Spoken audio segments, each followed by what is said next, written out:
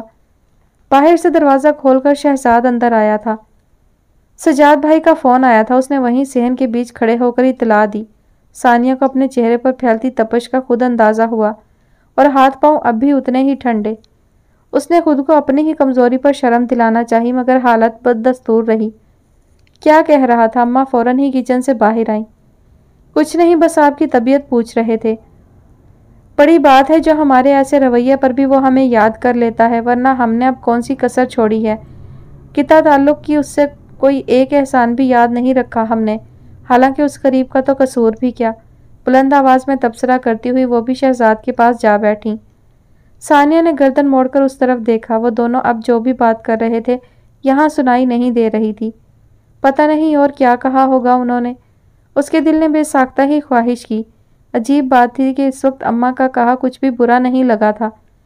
دروازے پر پھر سے دستک ہو رہی تھی، وہ اب بھی اپنی جگہ سے نہیں ہلی۔ شہزاد نے ہی آ کر دروازہ کھولا۔ چند بڑے شاپرز میں خاصا سامان تھا جو کوئی دکان والا پہنچا کر گیا تھا۔ شہزاد نے پیسے گن کر حساب کیا۔ وہ پوچھتی بھی رہی کہ سلسلہ کیا ہے، مگر وہ کان لپیٹے اپنے کام میں مصروف رہا۔ ہلکی ہلکی بوندیں پڑنے لگی تھی۔ ثانیہ کو اٹھ کر اندر آنا پڑا۔ یہ کس کی دعوت ہو رہی ہے آخر؟ آپ کے سسرال والوں کی، انہوں نے شام آنے کو کہا ہے تو ہم نے سوچا کھانا تو کھلانا ہی چاہیے۔ کیوں، بہت فالتو پیسے آ رہے ہیں کیا؟ اسے سخت کوفت ہوئی، اور یہ تم سسرال کی کیا رٹ لگاتے ہو؟ میری کوئی منگنی تو نہیں ہو گئی ہے؟ رضامندی تو دے دی ہے نا، منگنی کیا شادی بھی ہو جائے گی بہت جلد انشاءاللہ۔ اطمینان سے کہتا ہوا وہ کچن میں چلا گیا۔ تمہاری ہو جائے خدا کرے، وہ جھنجھلا کر بہت زور سے بولی تو جواباً اس کا زوردار کہکہا سنائی دیا، اس کے لیے بھی انشاءاللہ۔ اماں وہ اندر کمرے میں چلی آئی۔ یہ کیا سلسلہ ہے، روز کچھ نہ کچھ؟ ابھی تو آپ کہہ رہی تھی کہ ہم لوگ وہاں جائیں گے، اب وہ کہاں سے آ رہے ہیں آج؟ کوئی طریقہ ہے کیا، جب دل چاہا منہ اٹھا کر چلے آئے؟ اس کی آنکھیں آنسوؤں سے بھر رہی تھی، لیکن اماں کے اطمینان میں کوئی فرق نہیں آیا۔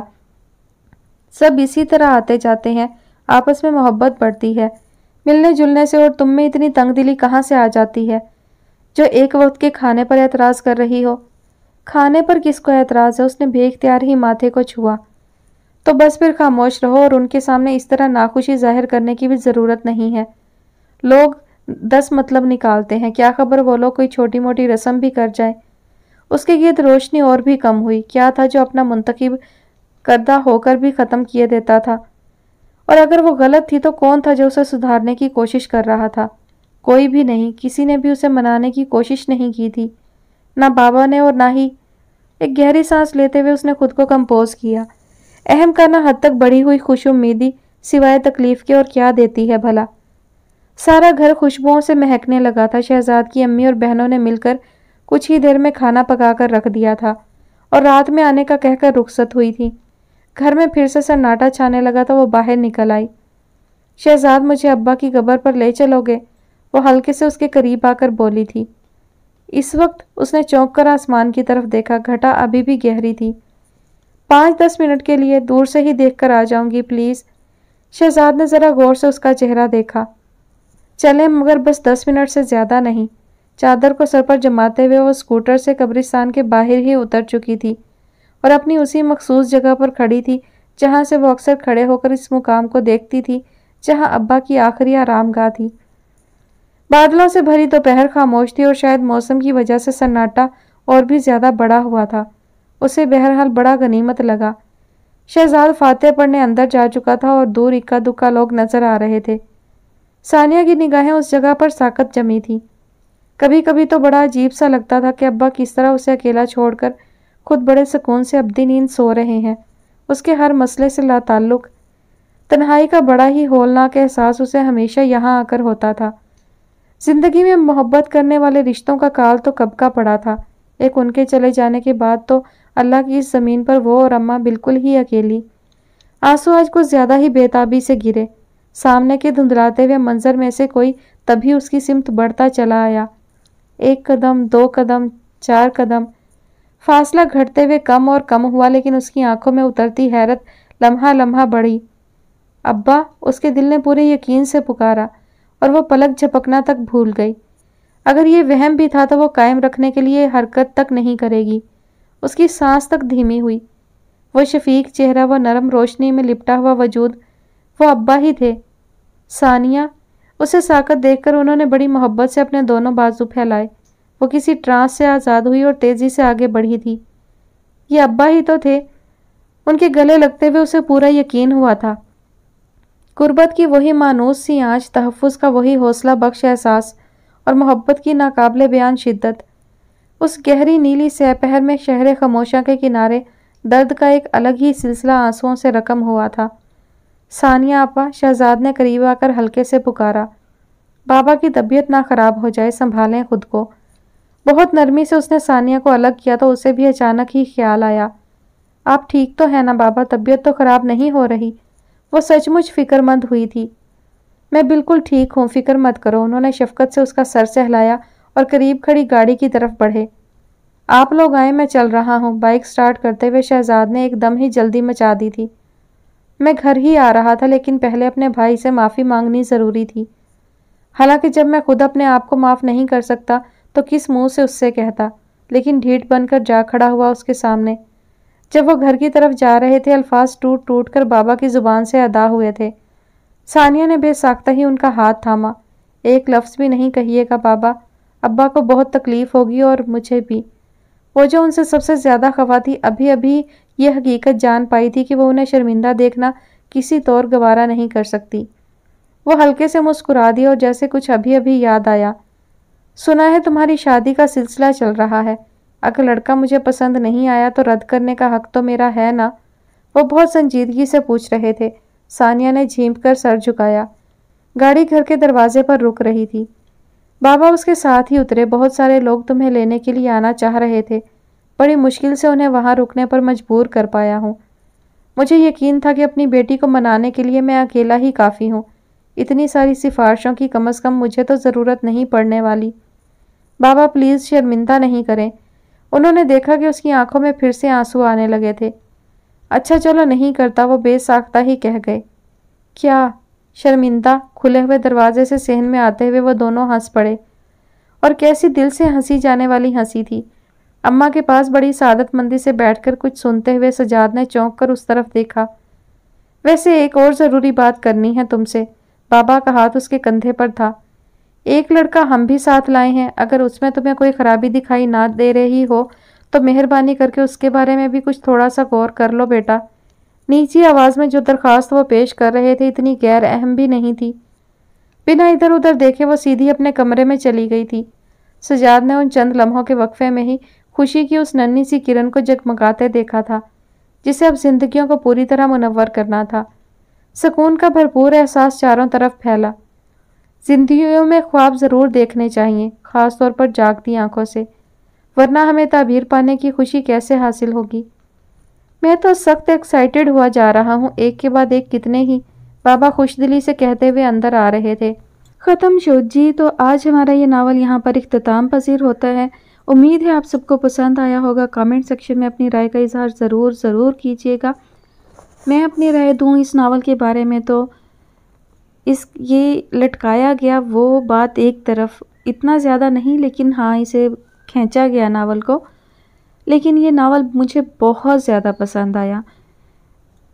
بہت سارے پازیٹیو میسیجز، بہت سارے چھوٹے چھوٹے پوائنٹس جو ہماری زندگی میں ہماری روٹین کا حصہ بن چکے ہیں، ہمارے معاشرے کا ایک رویہ بن چکے ہیں، اسے بہت خوبصورتی سے پورٹری کیا گیا۔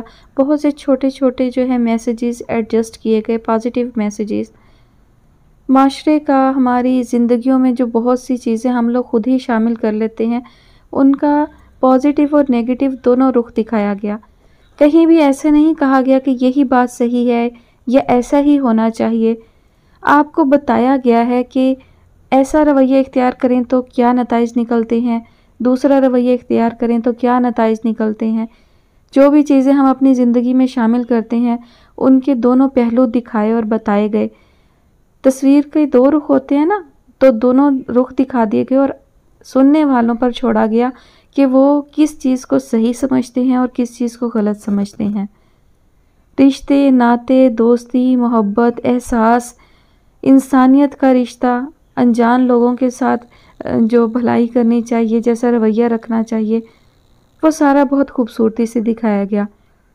پھر اس کے علاوہ یہ بھی دکھایا گیا کہ آپ جب بہت مجبور ہو جائیں یا بہت بے بس ہو جائیں یا اکیلے ہو جائیں، حالات کا مقابلہ کس طرح کرنا ہے، گیو اپ نہیں کرنا ہے۔ ثانیہ کا کردار بہت سٹرونگ رہا، بہت ہی مجھے اس کا کردار پسند آیا، اور دوستی کے حوالے سے فرح اور عمر کا کردار بہت زبردست تھا۔ شیریں کا بھی کردار اچھا تھا، سجاد کا بھی۔ یہ سب کردار بہت سٹرونگ تھے، اور انہوں نے اپنی ذمہ داریاں جو ہیں وہ بہت خوبصورتی سے نبھائیں۔ تو مجھے اوورآل یہ کہانی بہت اچھی لگی۔ والدین کا رویہ گھر پر، بچوں پر کیسے اثر انداز ہوتا ہے، یہ بھی دکھایا گیا۔ غربت ہو تو وہ کیسے اثر کرتی ہے، اور بہت زیادہ امیری ہو، پیسہ ہو، آسائشیں ہوں تو وہ بچوں پر کس طرح اثر کرتی ہیں۔ پسند کی شادی، والدین کی مرضی کی شادی، ان کے سارے پازیٹیو اور نیگیٹو پہلو۔ پسند کی شادی کرنا اور پھر اس پر قائم رہنا، اس کو بھی دکھایا گیا۔ کیا حالات فیس کرنے پڑتے ہیں وہ بھی بتائے گئے۔ یہ نہیں کہا گیا کہ نہیں آپ پسند کی شادی کر ہی لیں، یہ بھی نہیں کہا کہ پسند کی شادی کرنا کوئی بری بات ہے، لیکن اس کے ایفیکٹس بتائے گئے۔ والدین پر کیا گزرتی ہے وہ بھی بہت اچھے سے بتایا گیا۔ والدین پھر کیسے ریئیکٹ کرنا چاہیے، مجھے یہ چیز بہت اچھی لگی کہ جو دیا اور نینی کے جو والد، انہوں نے ان کی مرضی سے شادی کر دی۔ ناراض ہونا، خفا ہونا وہ ایک بالکل ان کا جائز عمل ہے، لیکن انہوں نے ضد نہیں باندھی کہ وہ نہیں جی مر جائیں گے، مار دیں گے، لیکن انہوں نے اپنی بیٹیوں کی پسند کی شادی نہیں کرنی۔ اور سب سے بڑا پہلو یہ کہ بیٹیاں پسند کی شادی کر رہی تھیں، اور پھر ان کے ساتھ جو آگے ہوا وہ ایک الگ کہانی تھی۔ نینی نے بہت صبر اور برداشت کا مظاہرہ کیا، اور جو ہے فیضی نے بھی اخیر کی انتہا کا اس کا رویہ جو تھا وہ بھی تھا، لیکن دونوں کی جو لائف دکھائی گئی بہت ریئلسٹک لائف تھی۔ یعنی یہ کوئی ایسا نہیں ہے کوئی جادو کی چھڑی گھمائی، پسند کی شادی کر لی اور ہنسی خوشی زندگی گزار لی، اس کے بعد کیا کچھ جھیلنا پڑتا ہے، کیسی ذمہ داریاں پڑتی ہیں، ان میں کیسے سروائیو کرنا پڑتا ہے، اور کن کن باتوں کو سوچنا چاہیے۔ نینی کی جو ہے وہ سوچ بہت پازیٹیو تھی، اور فیضی کا کردار بالکل صحیح درست تھا۔ جب کوئی انسان اتنے ناز و نام میں پلا ہو اور اس پر ایسی مشکلیں آ جائیں تو کس طرح کا اس کا رویہ ہوگا، بہت ہی خوبصورتی سے اور بالکل ریئلسٹک جو ہے وہ اس نے رائٹر نے بیان کیا، تو مجھے بے حد پسند آیا۔ ثانیہ کا رویہ آخر میں برا لگا، مانا جو کچھ بھی تھا ان کا گھریلو جھگڑا وغیرہ یا اس کے والد کی جو بھی زندگی رہی، لیکن آخر تو یہ بھی اس کے والد کی ہی خواہش تھی کہ وہ اپنے ددھیال میں واپس چلی جائے۔ دوسری بات یہ کہ اس نے وہاں رہ کر دیکھا تھا ساری فیملی کو، تو صرف ایک بلقیس بھابھی جو تھیں وہ ایک تلخ کردار رہیں، باقی سب اس کے ساتھ اچھے تھے، تو صرف ایک انسان کے رویے پر وہ سارے گھر والوں کو کیوں مورد الزام ٹھہرا رہی۔ سجاد کتنے پولائٹ، کتنے ہمبل اور کتنے مددگار، بابا جان بھی کتنے مددگار، تو اس کے باوجود وہ ایک اجنبی کے ساتھ جو وہ ایسا سلوک کر رہے ہیں، ثانیہ ان کے لیے اجنبی تھی، تو اسے سوچنا چاہیے تھا کہ وہ اپنی فیملی کے افراد کے لیے کتنے اچھے ہوتے، لیکن وہ بے خبر تھے، تو اس کا رویہ تھوڑا سا مجھے آخر میں پسند نہیں آیا، خاص طور پر سجاد کے ساتھ میں۔ ان کا کوئی قصور نہیں تھا، جس بات کی وہ سزا انہیں دے رہی تھی، اور یہ ساری باتیں پھر انہیں جتائی بھی گئی ثانیہ کو اماں اور شہزاد کے ذریعے، اور خود اس کی اپنی سوچوں کے ذریعے کہ وہ غلط ہے اس معاملے میں۔ ہاں، یہ اس کی خواہش ٹھیک تھی کہ اگر وہ ناراض ہے یا اس نے انکار کر دیا تو اسے منانے کے لیے آیا جائے، اور وہ سارا پھر آخر میں ہو بھی گیا، تو مجھے یہ چیز بھی بہت اچھی لگی۔ بلقیس بھابھی کے ساتھ جو ہے مجھے لگتا ہے زیادتی ہوئی ہے، ٹھیک ہے وہ تھوڑی سی منفی ہیں، منفی کردار ہے ان کا ایک، لیکن جس سچویشن سے وہ گزر رہی تھی میرے خیال سے وہ اسی حوالے سے جائز تھا۔ ایک تو وہ نفسیاتی طور پر ڈسٹرب تھی، مریض بن چکی تھیں، وہ میڈیسن بھی لے رہی تھی، تو ان کا جو رویہ تھا وہ ہم ان سے نہیں کہہ سکتے کہ وہ ہوش و حواس میں تھی۔ اور انجانے میں انسان ایسی ہی حرکتیں کرتا ہے۔ ایک اصول کے پیچھے اس کا بیٹا سالوں سے گھر میں نہیں ہے، اس نے اس کی شکل نہیں دیکھی اور وہ اکلوتا بیٹا ہے اور وہ ماں ہے اور وہ اسے بے تحاشا محبت کرتی ہیں، اور دوسری طرف اس کا بیٹا چلا گیا اور اب گھر کے سارے اصول ٹوٹ رہے ہیں، سب کچھ ہو رہا ہے اور اس کو نہیں معلوم کہ کوئی اس کے بیٹے کو ڈھونڈ رہا ہے، اس کے لیے فکر مند ہے یا نہیں ہے۔ تو ان حالات میں اس کا ایسا رویہ ہو جانا، اس طرح سے بیہیو کرنا بالکل جائز تھا۔ کوئی بھی گھر ہو وہاں اگر اس طرح سے ہوگا تو شک کیا جائے گا، باقی گھر والے نہیں کر رہے ہیں اور انہیں بہت ساری چیزوں اور باتوں کا سچویشن کا پتہ ہے، جبکہ بلقیس بھابی ثانیہ اس کی سچویشن سے لا علم ہے۔